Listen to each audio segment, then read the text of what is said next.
Hello ನಮಸ್ಕಾರ welcome back to ಡಾರ್ brightening life YouTube channel. ಹೇಗಿದ್ದೀರಿ ಎಲ್ಲ? I think all are good and well. ನೋಡಿ, ಇದು ನನಗೆ ಇವತ್ತು ಸಿಕ್ಕಿದ ಮಲ್ಲಿಗೆ. ಇವತ್ತು ಬೆಳಗ್ಗೆ ಕೊಯ್ದು ತಂದಂತಹ ಮಲ್ಲಿಗೆ. ಅದರಲ್ಲಿ ಅರಳಿದ ಮಲ್ಲಿಗೆ ಕೂಡ ಇದೆ. ಅದು ನಿನ್ನೆ ಉಳಿದದ್ದು. ಸಂಜೆ ಕೊಯ್ತೇವೆ, ಆದರೂ ಕೂಡ ಕೆಲವೊಮ್ಮೆ ಉಳಿದು ಹೋಗ್ತದೆ. ಆ ಒಂದು ಮಲ್ಲಿಗೆ ಅರಳಿದ ಮಲ್ಲಿಗೆ ಆಗಿತ್ತು. ಇವತ್ತು ನನಗೆ ಒಟ್ಟಿಗೆ 4 ಚೆಂಡು ಅಂದರೆ 1 ಅಟ್ಟಿಯಷ್ಟು ಮಲ್ಲಿಗೆ ಸಿಕ್ಕಿದೆ. ಈಗ ನೀವು ನೋಡ್ತಾ ಇರ್ಬೋದು, ಮಳೆಗಾಲದಲ್ಲಿ ಮಲ್ಲಿಗೆ ಆಗ್ತಾ ಇದ್ರೂ ಕೂಡ ಆ ಮಲ್ಲಿಗೆಯ ಒಂದು ಸೈಜ್ ಅಂದರೆ ಆ ಮಲ್ಲಿಗೆ ಮೊಗ್ಗಿನ ಸೈಜ್ ತುಂಬಾ ಕಡಿಮೆ ಆಗಿರ್ತದೆ. ಸಣ್ಣ ಸಣ್ಣದ ಮೊಗ್ಗುಗಳು ನಮಗೆ ಸಿಗ್ತದೆ. ಆದರೆ ಈಗ ನೀವು ನೋಡಿದ ಹಾಗೆ ನನ್ನ ಮೊಗ್ಗು ಹೇಗಿದೆ ನೋಡಿ. ನನ್ನ ಮಲ್ಲಿಗೆ ಮೊಗ್ಗು ಇಷ್ಟು ದೊಡ್ಡದಾಗಿದೆ. ಅದು ಹೇಗೆ ಅಂತ ಹೇಳಿದರೆ, ಮಲ್ಲಿಗೆ ಮೊಗ್ಗು ದೊಡ್ಡದಾಗಲಿಕ್ಕೆ ಅದಕ್ಕೆ ಸರಿಯಾದ ಸಂದರ್ಭದಲ್ಲಿ ನಾವು ಸ್ಪ್ರೇಯನ್ನು ಕೊಟ್ಟರೆ, ಅಂದರೆ ಮೊಗ್ಗು ಬರುವ ಮೊದಲು ಸ್ವಲ್ಪ ಸ್ಪ್ರೇ ಹಾಕಿದರೆ ಈ ರೀತಿ ದೊಡ್ಡ ದೊಡ್ಡ ಮೊಗ್ಗುಗಳು ನಮಗೆ ಸಿಗ್ತದೆ. ಈ ಮಳೆಗಾಲದಲ್ಲಿ ಕೂಡ ನನಗೆ ದೊಡ್ಡ ದೊಡ್ಡ ಮೊಗ್ಗೆ ಸಿಗ್ತಾ ಇದೆ. ನೀವು ನೋಡ್ತಾ ಇರ್ಬೋದು ಇಲ್ಲಿ.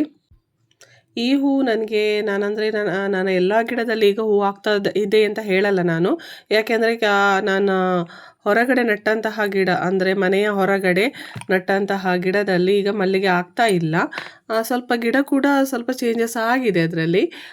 ಆದರೆ ನನಗೆ ಇಷ್ಟು ಮಲ್ಲಿಗೆ ನನ್ನ ಟೆರೆಸ್ ಮೇಲೆ ಮತ್ತು ನನಗೆ ಕೆಳಗೆ ನನ್ನ ಮನೆಯ ಅಂಗಳದಲ್ಲಿ ನೆಟ್ಟ ಒಂದು ಗಿಡದಿಂದ ಬಂದದ್ದು. ಇಷ್ಟು ಮಲ್ಲಿಗೆ, 1 ಅಟ್ಟಿ ಮಲ್ಲಿಗೆ ನನಗೆ ಅದರಲ್ಲಿ ಸಿಕ್ಕಿದೆ. ಅಲ್ಲಿ ಒಂದು ಕಡಿಮೆ ಅಂದರೆ ಒಂದು 100 ಮಲ್ಲಿಗೆ ಸಿಗ್ತಾ ಉಂಟು ಅಷ್ಟೇನು ಮಲ್ಲಿಗೆ ಆಗ್ತಾ ಇಲ್ಲ. ಯಾಕೆಂದರೆ ಹೇಳಿದರೆ ಅದಕ್ಕೆ ಗೊಬ್ಬರ ಟೈಮ್ ಸಿಕ್ಕಿಲ್ಲ. ನಾನು ಒಂದು ಹೇಳೋದಾದರೆ, ನಿಮ್ಮ ಮಳೆಗಾಲ ಅಂದರೆ ನಾವು ಗೊಬ್ಬರ ಹಾಕದೇ ಇದ್ದಲ್ಲಿ ಗಿಡ ಕಂಪ್ಲೀಟಾಗಿ ಹಾಳಾಗಿ ಹೋಗ್ತದೆ. ಆದ ಕಾರಣ ನಾವು ಒಂದು ಸ್ವಲ್ಪ ಬಿಸಿಲು ಬಂದ ಕೂಡಲೇ ಸ್ವಲ್ಪ ಗೊಬ್ಬರವನ್ನು ಕೊಡಲೇಬೇಕಾಗ್ತದೆ ಗಿಡಕ್ಕೆ. ಅದು ಇದರಿಂದ ನನಗೆ ಡಿಫ್ರೆನ್ಸ್ ಕರೆಕ್ಟ್ ಗೊತ್ತಾಯಿತು. ಯಾಕೆಂದರೆ ನಾನು ಇಲ್ಲಿ ಮನೆಯಲ್ಲಿ ನೆಟ್ಟಂತಹ ಗಿಡಕ್ಕೆ ನಾನು ಗೊಬ್ಬರ ಹಾಕಿದ್ದೆ ಬಿಸಿಲು ಬಂದ ಟೈಮಲ್ಲಿ. ಆದರೆ ಅಲ್ಲಿ ನಾನು 1 ಲೈನ್ 2 ಲೈನ್ ಮಾತ್ರ ನಿಮಗೆ ಅವತ್ತೊಮ್ಮೆ ವಿಡಿಯೋ ಮಾಡಿ ಹಾಕಿದ್ದೆ. ಅವತ್ತು ಮಾತ್ರ ಆ ಒಂದು 2 ಲೈನ್ಗೆ ಮಾತ್ರ ನಾನು ಗೊಬ್ಬರ ಹಾಕಿದ್ದೆ. ಮತ್ತೆ ಗೊಬ್ಬರ ಹಾಕಲಿಕ್ಕೆ ಆಗಲಿಲ್ಲ. ಕಂಟಿನ್ಯೂಸ್ ಮಳೆ ಇತ್ತು ಆ ನಂತರ. ಆದ ಕಾರಣ ಗೊಬ್ಬರ ನಾವು ನೋಡಿ, ಮಳೆಗಾಲದಲ್ಲಿ ನಾವು ಗೊಬ್ಬರವನ್ನು ಕೊಟ್ಟರೆ ಮಾತ್ರ ನಮಗೆ ಇಷ್ಟು ಒಳ್ಳೆಯ ಹೂ, ಗೊಬ್ಬರದೊಟ್ಟಿಗೆ ಸರಿಯಾದ ಸ್ಪ್ರೇಯನ್ನು ಕೊಟ್ಟರೆ ಇಷ್ಟು ಒಳ್ಳೆಯ ಹೂವನ್ನು ಪಡೀಲಿಕ್ಕೆ ಸಾಧ್ಯ ಇದೆ. ಇಂದಿನ ವಿಡಿಯೋದಲ್ಲಿ ನಾನು ನಿಮಗೆ ಮಲ್ಲಿಗೆಯ ಬಗ್ಗೆ ಹಿಂದಿನ ವಿಡಿಯೋದಲ್ಲಿ ನಾನು ಹೇಳಿದ್ದೆ. ಕಮೆಂಟ್ಸ್ ಮಾಡಿ, ನಿಮ್ಗೆ ಏನಾದರೂ ಡೌಟ್ಸ್ ಇದ್ದರೆ ನಾನು ಅದನ್ನು ವಿಡಿಯೋ ಮಾಡಿ ಕ್ಲಿಯರ್ ಮಾಡ್ತೇನೆ. ಮತ್ತು ನೀವು ಯಾವುದಾದ್ರೂ ಒಂದು ವಿಷಯದ ಬಗ್ಗೆ ವಿಡಿಯೋ ಮಾಡಿ ಹಾಕಿ ಅಂತ ಹೇಳಿದರೆ ಖಂಡಿತವಾಗಿಯೂ ನಾನು ಮಾಡಿ ಹಾಕ್ತೇನೆ ಅಂತ ಹೇಳಿದ್ದೇನೆ. ಸೊ ಅದರ ಪ್ರಕಾರ ನನಗೆ ಲಾಸ್ಟ್ ವಿಡಿಯೋದಲ್ಲಿ ಒಂದು ಕಮೆಂಟ್ ಬಂದಿತ್ತು. ದೀಕ್ಷಿತ್ ಪೂಜಾರಿ ಎಂಬುವವರು ಒಂದು ಕಮೆಂಟನ್ನು ಮಾಡಿದರು. ಹಾಯ್, ನೀವು ಓಲ್ ಇಯರಲ್ಲಿ ಏನೆಲ್ಲ ಗಿಡಕ್ಕೆ ಹಾಕ್ತೀರಾ ಅಂತ ಒಂದು ವಿಡಿಯೋ ಮಾಡಿ ಹೇಳ್ಬೋದಾ? ರೈನಿ ಸೀಸನಲ್ಲಿ ಮತ್ತು ನಾನ್ ರೈನಿ ಸೀಸನಲ್ಲಿ ಅಂತ ಒಂದು ಮೆಸೇಜ್ ಹಾಕಿದ್ರು, ಅಂದರೆ ಕಮೆಂಟ್ಸ್ ಹಾಕಿದ್ರು. ಅದಕ್ಕೆ ನಾನು ರಿಪ್ಲೈ ಕೂಡ ಮಾಡಿದ್ದೇನೆ. ಖಂಡಿತವಾಗಿಯೂ ನಾನು ವಿಡಿಯೋ ಮಾಡಿ ಹಾಕ್ತೇನೆ ಅಂತ. ನಾನು ಹೇಳಿದ ಮೇಲೆ ಅದನ್ನು ಮಾಡದೆ ಕುತ್ಕೊಳ್ಳಲ್ಲ. ಸೊ ನಾನು ಹೇಳಿದ ಹಾಗೆ ನೀವು ಕಮೆಂಟ್ ಮಾಡಿದ್ದಕ್ಕೆ ನಾನು ಆನ್ಸರ್ ಮಾಡ್ತೇನೆ. ಪ್ರತಿಯೊಬ್ಬರ ಕಮೆಂಟನ್ನು ನಾನು ನನಗೆ ಟೈಮ್ ಇದ್ದರೂ ಇಲ್ಲದಿದ್ದರೂ ಕೂಡ ಆನ್ಸರ್ ಮಾಡಲಿಕ್ಕೆ ತುಂಬಾ ಟ್ರೈ ಮಾಡ್ತೇನೆ. ಟ್ರೈ ಮಾಡೋದು ಮಾತ್ರ ಅಲ್ಲ, ನಾನು ಮಾಡಿದ್ದೇನೆ ಕೂಡ. ಇಷ್ಟು ನನಗೆ ಬಂದ ಕಮೆಂಟ್ಸ್ಗೆ ನಾನು ಅಲ್ಲಲ್ಲಿ ಆನ್ಸರನ್ನು ಕೊಟ್ಟಿದ್ದೇನೆ. ಆದರೂ ಕೆಲವರಿಗೆ ಸ್ಯಾಟಿಸ್ಫ್ಯಾಕ್ಷನ್ ಸಿಗಲ್ಲ ಆ ಒಂದು ಆನ್ಸರಿಂದ. ಅಂಥವರಿಗೋಸ್ಕರ ನಾನು ಹೇಳಿದ್ದು, ನಿಮಗೆ ಯಾವುದಾದ್ರೂ ಒಂದು ವಿಡಿಯೋ ನಾನು ಲಾಂಗ್ ಮಾಡಿ ಅದರಲ್ಲಿ ನಿಮಗೆ ಕ್ಲಿಯರ್ ಮಾಡಬೇಕು ಅಂತ ಇದ್ದರೆ ಯಾವುದೇ ವಿಷಯ ಆಗಿರ್ಬೋದು, ಅದು ಕಮೆಂಟಲ್ಲಿ ಕೇಳಿ, ನಾನು ಖಂಡಿತವಾಗಿಯೂ ಅದರ ಬಗ್ಗೆ ಒಂದು ವಿಡಿಯೋ ಮಾಡಿ ಹಾಕ್ತೇನೆ ಅಂತ. ಹಾಗೆ ಈ ದೀಕ್ಷಿತ್ ಪೂಜಾರಿ ಎಂಬುವರು ಕಮೆಂಟ್ ಮಾಡಿದ್ದಾರೆ. ಅದಕ್ಕೆ ಈ ವಿಡಿಯೋದಲ್ಲಿ ನಾನು ಅವರಿಗೆ ವಿಷಯ, ನನಗೆ ಎಷ್ಟು ಗೊತ್ತಿದೆ ವಿಷಯ ಅಂದರೆ, ಅವರು ಕೇಳಿದ ಪ್ರಕಾರ ನಾನು ಇಡೀ ವರ್ಷದಲ್ಲಿ ಏನೆಲ್ಲ ಗಿಡಕ್ಕೆ ಹಾಕ್ತೇನೆ, ಅದು ರೈನಿ ಆಗಿರ್ಬೋದು, ನಾನ್ ರೈನಿ ಸೀಸನಲ್ಲಿ ಕೂಡ ಯಾವ ರೀತಿ ಮಾಡ್ತೇನೆ ಎಂಬುದು ಅವರು ಕೇಳಿದ್ದಾರೆ. ಅದಕ್ಕೆ ನಾನು ಈ ವಿಡಿಯೋದಲ್ಲಿ ಕಂಪ್ಲೀಟಾಗಿ ಉತ್ತರವನ್ನು ಕೊಡ್ತೇನೆ. ಇದಕ್ಕೂ ಮೊದಲು ನನ್ನ ವಿಡಿಯೋವನ್ನು ಯಾರು ಸಬ್ಸ್ಕ್ರೈಬ್ ಮಾಡದೆ ನೋಡ್ತಾ ಇದ್ದೀರಿ, ದಯವಿಟ್ಟು ಸಬ್ಸ್ಕ್ರೈಬ್ ಮಾಡಿಕೊಂಡು ನೋಡಿ. ಹಾಗೆಯೇ ನಿಮಗೆ ಏನಾದರೂ ಡೌಟ್ಸ್ ಇದ್ದಲ್ಲಿ ಕಮೆಂಟ್ಸ್ ಮಾಡಿ. ಆ ಕಮೆಂಟ್ಸ್ಗೆ ನಾನು ಸರಿಯಾದ ಉತ್ತರವನ್ನು, ಅಂದರೆ ನನಗೆ ಗೊತ್ತಿದ್ದಷ್ಟು ಆನ್ಸರನ್ನು ಖಂಡಿತವಾಗಿಯೂ ಕೊಡುವ ಪ್ರಯತ್ನವನ್ನು ಮಾಡ್ತೇನೆ. ಓಕೆ, ಈಗ ಈ ದೀಕ್ಷಿತ್ ಪೂಜಾರಿ ಅವರು ನನಗೆ ಕೇಳಿದ ಹಾಗೆ ಇಡೀ ವರ್ಷದಲ್ಲಿ ಏನು ಮಾಡ್ತೇವೆ ಅಂತ. ನಾನು ಪ್ರತಿಯೊಂದು ವಿಡಿಯೋವನ್ನು ಇಲ್ಲಿ ಅಪ್ಲೋಡ್ ಮಾಡಿದ್ದೇನೆ. ನಾನು ಏನೆಲ್ಲ ಮಾಡ್ತೇನೆ ಸೀಸನಲ್ಲಿ, ಅಂದರೆ ಮಳೆಗಾಲದಲ್ಲಿ ಅಥವಾ ಮಳೆ ಇಲ್ಲದ ಸಂದರ್ಭದಲ್ಲಿ ಕೂಡ ಯಾವೆಲ್ಲ ನಾನು ಸ್ಪ್ರೇಯನ್ನು ಯೂಸ್ ಮಾಡ್ತೇನೆ, ಹಾಗೆ ಯಾವ ಗೊಬ್ಬರ ಹಾಕ್ತೇನೆ ಎಂಬುದನ್ನು ಪಿನ್ ಟು ಪಿನ್ ಆಗಿ ನಾನು ಹಾಕಿದ್ದೇನೆ. ಅದನ್ನು ಬಿಟ್ಟು ನಾನು ಇದರ ತನಕ ನಾನು ಬೇರೆ ಯಾವುದೇ ಒಂದು ಪ್ರಾಡಕ್ಟ್ ಆಗಿರ್ಬೋದು, ಯಾವುದೇ ಬೇರೆ ಗೊಬ್ಬರ ಆಗಿರ್ಬೋದು ಇದನ್ನು ಯೂಸ್ ಮಾಡಿಲ್ಲ. ನಾನು ಏನು ತೋರಿಸ್ತೇನೆ ನೋಡಿ ನಿಮಗೆ, ಅದನ್ನೇ ನಾನು ಹಾಕೋದು. ನಾನೊಂದು ತೋರಿಸೋದು ಮತ್ತು ನಾನು ಗಿಡಕ್ಕೆ ಹಾಕೋದು ಬೇರೆ, ಹೀಗೆಲ್ಲ ಖಂಡಿತವಾಗಿಯೂ ಎಣಿಸಬೇಡಿ ನಾನು ಹೀಗೆ ಮಾಡ್ತೇನೆ ಅಂತ. ಯಾಕೆಂದರೆ ನಾನೇನು ನಿಮ್ಮ ಕಣ್ಣು ಎದುರಲ್ಲೇ ತೋರಿಸ್ತೇನೆ ನಾನು ಯಾವ ರೀತಿ ಗೊಬ್ಬರ ಹಾಕ್ತೇನೆ ಮತ್ತು ಯಾವೆಲ್ಲ ಗಿಡಕ್ಕೆ ಸ್ಪ್ರೇ ಹಾಕ್ತೇನೆ ಅಂತ. ಹಾಗೆಯೇ ಕೆಲವರಿಗೆ ಡೌಟ್ಸ್ ಇರ್ಬೋದು, ಇವರು ನಮಗೆ ವಿಡಿಯೋ ಮಾಡಲಿಕ್ಕೆ ಮಾತ್ರ ತೋರಿಸ್ತಾರೋ ಏನೋ, ಮತ್ತು ಇವರು ಬೇರೆ ಏನೋ ಯೂಸ್ ಮಾಡ್ತಾರೋ ಏನೋ ಅಂತ. ಖಂಡಿತವಾಗಿಯೂ ಇಲ್ಲ. ಇದಕ್ಕೆ 100% ಅಷ್ಟು ನಾನು ಗ್ಯಾರಂಟಿ ಕೊಡ್ತೇನೆ. ಯಾಕೆ ಅಂದರೆ ನಾನು ಇದನ್ನು ಬಿಟ್ಟು ಬೇರೆ ಯಾವುದೇ ಒಂದು ಫರ್ಟಿಲೈಸರ್ಸ್ ಆಗಿರ್ಬೋದು, ಸ್ಪ್ರೇ ಆಗಿರ್ಬೋದು ನಾನು ಯೂಸ್ ಮಾಡಲಿಲ್ಲ. ಆದ ಕಾರಣ ಇಡೀ ವರ್ಷದಲ್ಲಿ ನಾನು ಹೇಗೆ ಯೂಸ್ ಮಾಡ್ತೇನೆ ಅಂತ ಹೇಳಿದರೆ, ಆಲ್ಮೋಸ್ಟ್ ಆಗಿ ನೋಡಿ, ನಾನು ಯಾವ ಮೆಡಿಸಿನ್ ಸ್ಪ್ರೇ ಮಾಡ್ತೇನೆ ನೋಡಿ, ಅದು ಮಳೆಗಾಲದಲ್ಲೂ ಮಾಡ್ತೇನೆ, ಬೇಸಿಗೆಗಾಲದಲ್ಲೂ ಕೂಡ ಮಾಡ್ತೇನೆ. ಮತ್ತು ಗೊಬ್ಬರ ಕೂಡ ಹಾಗೆ, ಗೊಬ್ಬರದಲ್ಲಿ ಅನ್ನಪೂರ್ಣ ಗೊಬ್ಬರ ಹಾಕ್ತೇನೆ. ಮತ್ತು ಅನ್ನಪೂರ್ಣ ಅಂತೂ ನಾನು ಮಳೆಗಾಲ ಮತ್ತು 2 ಸೀಸನಲ್ಲೂ ಕೂಡ ಹಾಕ್ತೇನೆ. ಅನ್ನಪೂರ್ಣ ಮತ್ತು ಸುಫಲವನ್ನು ನಾನು ಕಂಟಿನ್ಯೂಸ್ ಹಾಕುವುದಿಲ್ಲ, ಒಂದು 2 ತಿಂಗಳಿಗೆ ಅಥವಾ 3 ತಿಂಗಳಿಗೊಮ್ಮೆ ಹಾಕ್ತೇನೆ ಸುಫಲವನ್ನು. ಗೊಬ್ಬರ ಅಂತ ಹಾಕುವಾಗ ಅದನ್ನು ಮಳೆಗಾಲದಲ್ಲಿ ಮಾತ್ರ ನಾನು ತಿಂಗಳಿಗೆ ಹಾಕ್ತೇನೆ. ತಿಂಗಳಿಗೊಮ್ಮೆ ಸುಫಲ ಮತ್ತು ಅನ್ನಪೂರ್ಣವನ್ನು ಹಾಕ್ತೇನೆ. ಅದರೊಟ್ಟಿಗೆ ಹರಳಿಂಡಿ ಹಾಕ್ತೇನೆ, ಅದು ಕೂಡ ಹಾಗೆ. ಮತ್ತು ಕೆಲವರು ಹಿಂಡಿಯನ್ನು ಕೊಳೆಯಿಸಿ ಅದೆಲ್ಲ ಮಾಡಿ ಹಾಕ್ತಾರೆ, ಅದು ಕೂಡ ಒಳ್ಳೆಯದೇ ಗಿಡಕ್ಕೆ. ಬಟ್ ಇದರ ತನಕ ನಾನು ಮಾಡಲಿಲ್ಲ ಹಾಗೆ, ನನಗೆ ಅದರ ಬಗ್ಗೆ ಅಷ್ಟು ನಾಲೆಜ್ ಕೂಡ ಇಲ್ಲ. ಸುಮ್ಮನೆ ನಮಗೆ ಗೊತ್ತಿಲ್ಲದ ವಿಷಯವನ್ನು ನಾವು ಮಾಡೋದು ತಪ್ಪಾಗ್ತದೆ. ಆದ ಕಾರಣ ನಾನು ಇದರ ತನಕ ಯಾವುದನ್ನು ಕೂಡ ಕೊಳೆಯಿಸಿ ಆ ರೀತಿ ಯಾವತ್ತೂ ಮಾಡಲಿಲ್ಲ. ನಾನು ಡೈರೆಕ್ಟಾಗಿ ಗೊಬ್ಬರವನ್ನು ಹಾಕುವ, ನಿಮಗೆ ವಿಡಿಯೋ ಮಾಡಿದ್ದೇನೆ ನೋಡಿ, ಅದೇ ರೀತಿಯಾಗಿ ಗೊಬ್ಬರವನ್ನು ಗಿಡಕ್ಕೆ ಹಾಕ್ತೇನೆ. ಮತ್ತು ಸ್ಪ್ರೇಯಲ್ಲಿ ಕೂಡ ಹಾಗೆ, ನಾನು ನಿಮಗೆ ಮೆಡಿಸಿನ್ ಸ್ಪ್ರೇ ಬಗ್ಗೆ ನಾನು ಸಪ್ರೇಟ್ ವಿಡಿಯೋ ಮಾಡಿ ಹಾಕಿದ್ದೇನೆ. ಮತ್ತು ಗಿಡದಲ್ಲಿ ತುಂಬ ಹೂ ಬಿಡಬೇಕಾದ್ರೆ ನಾವು ಮೈಕ್ರೋಲಾ ಮತ್ತು ನಾನು ಹಾಕೋ ಸ್ಪ್ರೇ ಮೈಕ್ರೋಲಾ ಹಾಕ್ತೇನೆ. ಗಿಡದಲ್ಲಿ ಹೂ ಆಗಲಿಕ್ಕೆ ಮೈಕ್ರೋಲಾ ಮತ್ತು ಸುಜಲವನ್ನು ಹಾಕ್ತೇನೆ. ಇದೇ ಸ್ಪ್ರೇ, ನಾನು ಇದನ್ನು ಬಿಟ್ಟು ಯಾವ ಸ್ಪ್ರೇ ಕೂಡ ಯೂಸ್ ಮಾಡಲ್ಲ. ಇದನ್ನು ನಾನು ಬೇಸಿಗೆಯಲ್ಲಿ ಯೂಸ್ ಮಾಡ್ತೇನೆ, ಅದೇ ರೀತಿ ಮಳೆಗಾಲದಲ್ಲಿ ಕೂಡ ಯೂಸ್ ಮಾಡ್ತೇನೆ. ನೀವು ಯಾವ ಹಿಂಡಿಯನ್ನು ಯೂಸ್ ಮಾಡ್ತೀರಿ ಅಂತ ಹೇಳೋದಾದರೆ, ನಾನು ಮಳೆಗಾಲದಲ್ಲಿ ಮೊನ್ನೆ ತೋರಿಸಿದ್ದೇನೆ. ನಾನು ಮಳೆ ಕಡಿಮೆ ಇದ್ದ ಕಾರಣ ನಾನು ಸ್ವಲ್ಪ ಹರಳಿಂಡಿಯನ್ನು ಹಾಕಿದ್ದೇನೆ, ಅದನ್ನು ಬಿಟ್ಟು ನಾನು ಯಾವುದನ್ನು ಹಾಕಲಿಲ್ಲ. ಮತ್ತು ಬೇಸಿಗೆಗಾಲದಲ್ಲಿ ಹೇಳೋದಾದರೆ ನಾನು ಹರಳಿಂಡಿ ಹಾಕ್ತೇನೆ, ಅನ್ನಪೂರ್ಣ ಹಾಕ್ತೇನೆ. ಅದರ 2 ಕಂಪಲ್ಸರಿಯಾಗಿ ನಾನು ಹಾಕ್ತೇನೆ. ಅದನ್ನು ಹರಳಿಂಡಿ ಕೆಲವೊಮ್ಮೆ ಏನಾಗ್ತದೆ ಅಂದರೆ, ನಾನು ಬೇವಿನ ಹಿಂಡಿ ಮತ್ತು ನೆಲಕಡಲೆ ಹಿಂಡಿಯನ್ನು ಹಾಕ್ತೇನೆ. ಬೇವಿನ ಹಿಂಡಿ ಮತ್ತು ನೆಲಕಡಲೆ ಹಿಂಡಿಯನ್ನು ಒಟ್ಟಿಗೆ ಹಾಕ್ತೇನೆ. ಇದರೊಟ್ಟಿಗೆ ಮಾತ್ರ ಕಂಪಲ್ಸರಿಯಾಗಿ ನಾನು ಅನ್ನಪೂರ್ಣ ಹಾಕ್ತೇನೆ. ಆ ಹರಳಿಂಡಿಯ ಬದಲಾಗಿ ನಾನು ಬೇವಿನ ಹಿಂಡಿ ಮತ್ತು ನೆಲಕಡಲೆ ಹಿಂಡಿಯನ್ನು ಹಾಕ್ತೇನೆ ಅಷ್ಟೇ. ಅದು ಬೇಸಿಗೆಗಾಲದಲ್ಲಿ ಮಾತ್ರ. ಅದು ಕೂಡ ಪ್ರತಿ ಸಲ ಅದನ್ನೇ ಹಾಕಲ್ಲ. ನಾನು ಹೆಚ್ಚಾಗಿ ಯೂಸ್ ಮಾಡುವಂಥದ್ದು ಹರಳಿಂಡಿ ಮತ್ತು ಅನ್ನಪೂರ್ಣವನ್ನು. ಅದರ ಮಿಡಲ್ ಸ್ವಲ್ಪ ಚೇಂಜಸ್ ಇರಲಿ ಅಂತ ಹೇಳಿಕೊಂಡು ನಾನು ಬೇವಿನ ಹಿಂಡಿ ಮತ್ತು ಕಡಲೆ ಹಿಂಡಿಯನ್ನು ಮಿಡಲ್ ಒಮ್ಮೆ ಹಾಕ್ತೇನೆ. ಇಷ್ಟೇ. ಇದು ಇಡೀ ವರ್ಷದಲ್ಲಿ ನಾನು ಯೂಸ್ ಮಾಡುವಂಥದ್ದು. ನಾನು ಸ್ಟಾರ್ಟಿಂಗಿಂದ ವಿಡಿಯೋ ಮಾಡಿದ್ದನ್ನು ನೀವು ಒಮ್ಮೆ ಚೆಕ್ ಮಾಡ್ಬೋದು. ಅಲ್ಲಿ ಎಲ್ಲಿಯಾದರೂ ಚೇಂಜಸ್ ಇದ್ದರೆ ನೀವೇ ನನಗೆ ಕಮೆಂಟ್ ಮಾಡಿ. ನಿಮಗೆ ಗೊತ್ತಿದ್ದ ಹಾಗೆ ನಾನು ಅದೇ ಹಾಕೋದು. ನಾನೀಗ ಏನೆಲ್ಲ ಹೇಳಿದೆ ನೋಡಿ, ನಾನು ಗಿಡಕ್ಕೆ ಏನೆಲ್ಲ ಹಾಕ್ತೇನೆ ಅಂತ, ಅದನ್ನು ಬಿಟ್ಟು ನಾನು ಬೇರೆ ಯಾವುದು ಕೂಡ ಹಾಕೋದಿಲ್ಲ.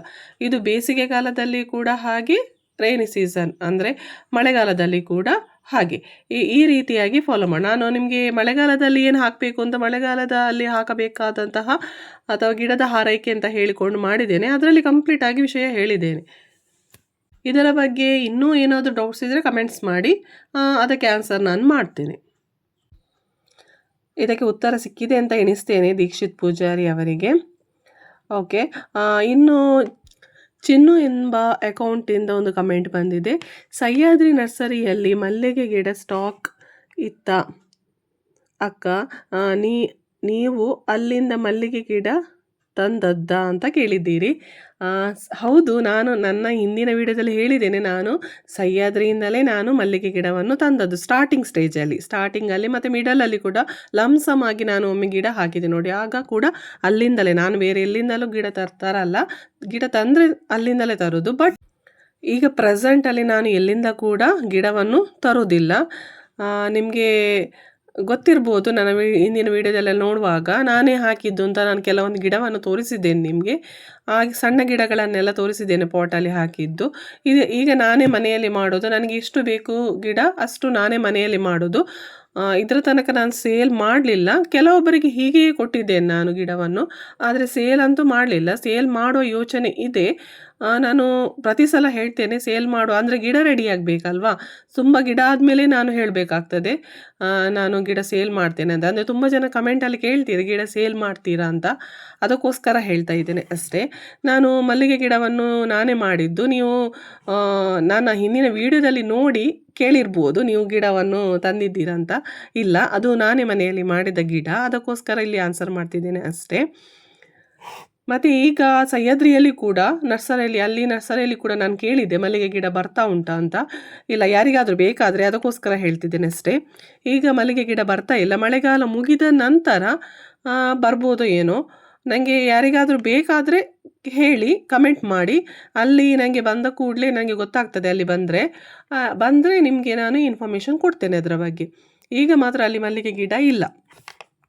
ಭುವನ ಎಂಬ ಅಕೌಂಟಿಂದ ಒಂದು ಕಮೆಂಟ್ ಬಂದಿತ್ತು, ಜುಲೈ ಎಂಡ್ ಆಯಿತು, ಈಗ ಗಿಡ ಕಟ್ಟಿಂಗ್ ಮಾಡ್ಬೋದಾ ಅಂತ ಕೇಳಿದ್ದೀರಿ. ನಾನು ಇದನ್ನು ಪ್ರತಿ ಸಲ ಹೇಳಿದ್ದೇನೆ, ಗಿಡ ಕಟ್ಟಿಂಗ್ ಮಾಡೋದು ನೀವು ಮಳೆಗಾಲದಲ್ಲಿ ಮಾಡಬೇಡಿ. ಮಳೆ ಬೀಳ್ತಾ ಇರುವ ಸಂದರ್ಭದಲ್ಲಿ ಗಿಡ ಕಟ್ ಮಾಡಿದರೆ ಏನಾಗ್ತದಂತ ಹೇಳಿದರೆ, ನೀವು ಎಲ್ಲಿ ಕಟ್ಟಿಂಗ್ ಮಾಡ್ತೀರಿ ನೋಡಿ ಅಲ್ಲಿಯೇ ಗಿಡ ಸ್ವಲ್ಪ ಕೊಳೆಲಿಕ್ಕೆ ಸ್ಟಾರ್ಟ್ ಆಗ್ತದೆ. ಈಗ ಕಂಟಿನ್ಯೂಸ್ ಮಳೆ ಬರ್ತಾ ಇದ್ರೆ ನೋಡಿ, ಈ ರೀತಿ ಚಿಗುರು ಎಲ್ಲ ತೆಗೆದಿದ್ರೆ ಏನೋ ಪ್ರಾಬ್ಲಮ್ ಆಗಲ್ಲ. ನಾವು ಕಟ್ಟಿಂಗ್ ಅಂತ ಮಾಡುವಾಗ ಸ್ವಲ್ಪ ಡೀಪ್ ಕಟ್ಟಿಂಗ್ ಮಾಡ್ತೇವೆ, ಮತ್ತು ಸ್ವಲ್ಪ ಅದರ ಕಾಂಡಕ್ಕೆ ಸ್ವಲ್ಪ ಪೆಟ್ಟಾದರೂ ಕೂಡ ಅಲ್ಲೇ ಅದು ಗಿಡ ಕೊಳೆಲಿಕ್ಕೆ ಸ್ಟಾರ್ಟ್ ಆಗ್ತದೆ. ಆ ರೀತಿ ಕೊಳೆತ್ರೆ ಮತ್ತೆ ನಿಮ್ಮ ಗಿಡ ಸಂಪೂರ್ಣವಾಗಿ ಹಾಳಾಗಿ ಹೋಗ್ತದೆ. ಈ ಒಂದು ರೀಸನಿಂದ ಹೇಳ್ತಾ ಇದ್ದೇನೆ ನಾನು.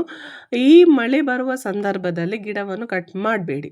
ಗಿಡ ಯಾವ ಕಟ್ ಮಾಡಬೇಕು ಅಂತ ಹೇಳೋದಾದರೆ, ಈಗ ಈ ಮಂತ್ ಮುಗೀತದೆ, ಇವತ್ತು ಆಗಸ್ಟ್ 1.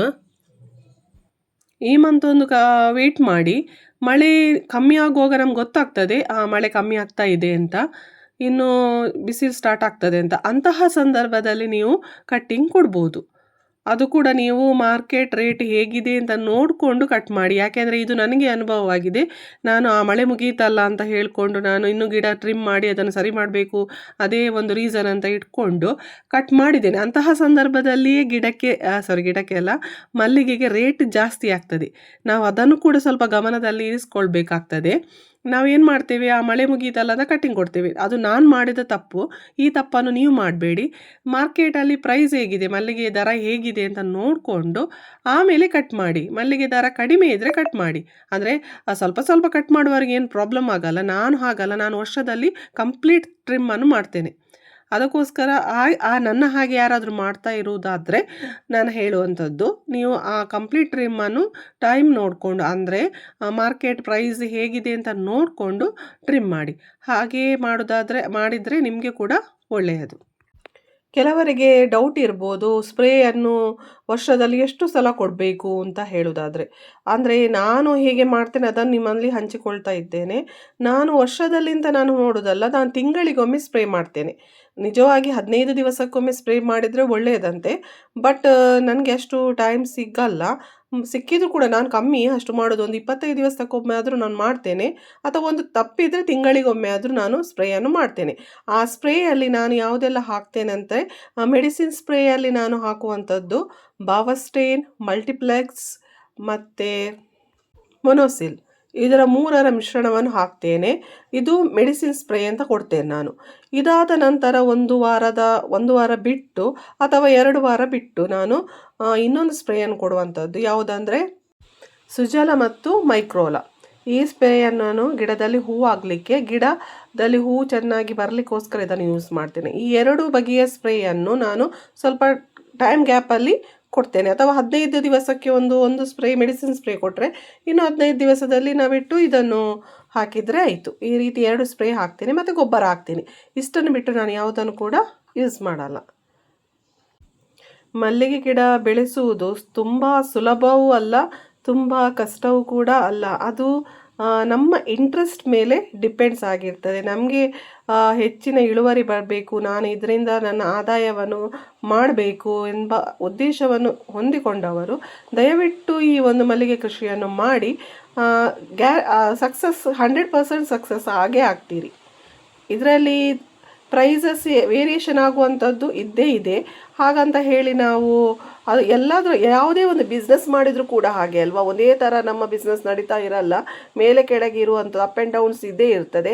ಹಾಗೆ ಈ ಮಲ್ಲಿಗೆ ಕೃಷಿಯಲ್ಲಿ ಕೂಡ ಆದ ಕಾರಣ ಅದನ್ನು ಆ ಪ್ರೈಸನ್ನು ತಲೆಯಲ್ಲಿ ಇಟ್ಟುಕೊಳ್ಳದೆ ಮನೆಯಲ್ಲಿ ಇದ್ದುಕೊಂಡು ನಾನು ಕೆಲಸ ಮಾಡಬೇಕು ಅಂತ ಇದ್ದವರು ಖಂಡಿತವಾಗಿಯೂ ಇದನ್ನು ಟ್ರೈ ಮಾಡಿ. ನೀವು ಹೇಳಿದ್ದು ನಾನು ಹೇಳಿದ್ದು ನಂಬ್ತೀರಾ ಇಲ್ವ ನಂಗೆ ಗೊತ್ತಿಲ್ಲ, ಬಟ್ ನನ್ನ ಪ್ರೊಫೆಷನನ್ನೇ ನಾನು ಸೈಡಿಗಿಟ್ಟು ಈ ಮಲ್ಲಿಗೆ ಕೃಷಿಯ ಬಗ್ಗೆ ತುಂಬ ಆಸಕ್ತಿಯಿಂದ ಮಾಡ್ತಾ ಇದ್ದೇನೆ.